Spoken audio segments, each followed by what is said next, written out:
quickly tell us what an arraigo is? Yes, of course. An arraigo is a residency permit that always asks you to be in Spain with as irregular, as we say, so with not valid permit. And in this case, they always ask to be 2 years in Spain and without being out 90 days. So you could have been legal during those 2 years or irregular, doesn't matter. But at the moment of the application, you must be irregular, so no valid residency or student permit. What are the main changes introduced to the Arraigo system as of May 2025? One of the main changes is that you can do an arraigo after 2 years instead of 3 years. So that is, I think, the main change. There is another main change that you don't need a contrato indefinido. So just with a 3 month contract, you could do an arraigo, or even with 20 hours, you will be fine to legalize with that contract.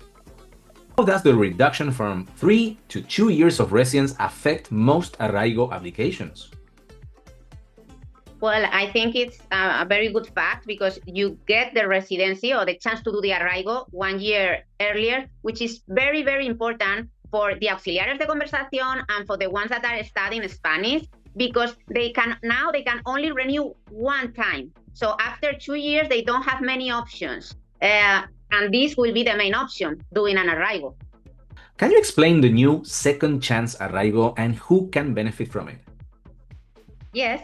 The second chance arraigo is for those who were with a legal residency, not with a student permit, with a legal residency, and that couldn't renew for whatever reason. They could apply for an arraigo de segunda oportunidad without a job offer, without a contract. But the main requirement is that you didn't get the first residency through an arraigo. Okay, so if you did a modificación tu cuenta ajena, a cuenta propia, that is fine. If you did an arraigo, you cannot get the arraigo de segunda oportunidad. What is the socio-educational, socioformativo in Spanish, arraigo, and what kind of courses are accepted? This is an arraigo that you get, of course, after 2 years also, and not being out 90 days, and enrolling in a course, but not every course is valid. So we have to check if the course is valid. Online courses or semi-online courses are accepted. And the only doubt that we have, because it's not mentioned in this regulation, it was mentioned in the previous regulation, but it's not in this one, if degrees and master's degrees are accepted. We think that it should be accepted, but we have asked for this clarification. How does the new regulation benefit former asylum seekers whose applications have been denied? So the problem is that the time that you've been applying for asylum is not, that doesn't count for the 2 years that they ask. So whenever is denied or whenever you resign to your application, the time will start counting. The 2 years will start counting now, and you will be able to do it in 2 years. But all the time that you've been waiting for your resolution of asylum doesn't count. What kind of proof is now required for social integration in a social arraigo application? So this is a very good question, because in the regulation you could see that they were not asking for informe de arraigo, which is very good because sometimes it takes time, especially in some places. But in the instructions they have included this informe. So we are waiting. We think they won't ask for it because that was the main objective, goal from the regulation. But we will see what really happens. Are there any limitations on the type of jobs one can take up under these new arraigo permits?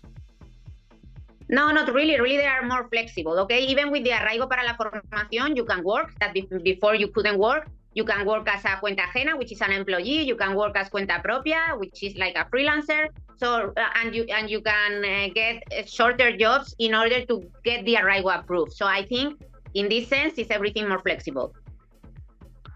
What common mistakes do applicants make when applying for arraigo that lead to rejections?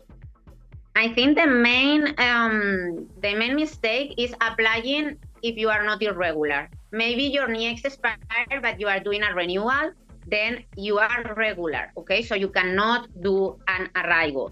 That is the main thing. Of course, some other main mistakes are not being out more than 90 days. That it could be a mistake, or And it's 90 some days in legalization. it's 90 days in 24 months, not 90 Yeah, days in the per last year. 2 years, you count in your passport from the last 2 years all the exits, and if it's more than 90 days, you need to wait more until that time goes out of your 2 years, and you have to stay 2 years and not been out 90 days.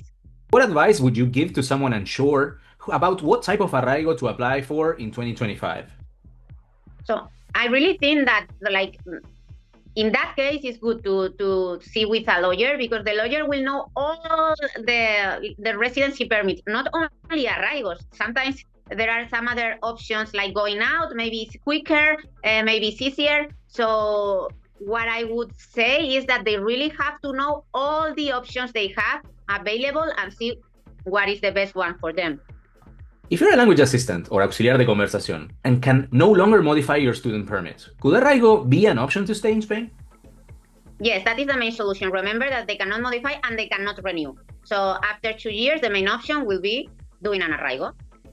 For students enrolled in Spanish language courses who can't modify their student stay permit anymore, does arraigo offer a legal alternative to remain in Spain? Of course, make sure that you are not in the renewal process, because especially you cannot renew after 2 years, and you will be able to do an arraigo. What happens if we don't have a job offer or an offer of a work contract? What options do we have? So there are several arraigos that give us options. For example, the arraigo socio-formativo, if you enroll in a valid course, you can work at the same time. You are allowed to work before, you were not. The segunda oportunidad also will be an option if you were a resident previously. And for example, if you have also, there is the arraigo social now, allows you to get the residency and work permit if you have a family member with a legal residency. So your parents, your children, or your couple can give you legalization from here, from Spain, and with a work permit if you've been here 2 years, of course.